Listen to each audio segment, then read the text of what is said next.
All right, this is week 2. This is the beginning of the new year, 2026, and this is the start of a new animatronic. I'm not sure if it's going to be fully hand powered or using servos, heavy servos, or motors. So this was from week 1 over the break. A friend of mine from Georgia Tech gave me this set, knowing kind of what I wanted, and I was actually pretty interesting to put it together to see how another engineer would put it together. So this is really quick concept art of the animatronic.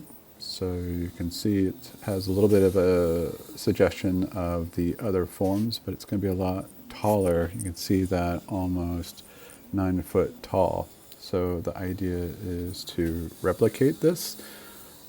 It'll be a hybrid of 3D printing. I was going to put some wood in there, but we're trying to make this super, super light.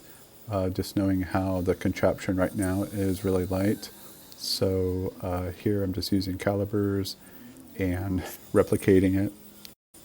So I'm using calipers and then just modeling it Maya almost verbatim, and thinking about copper pipe or galvanized pipe or conduit pipe to put in between here.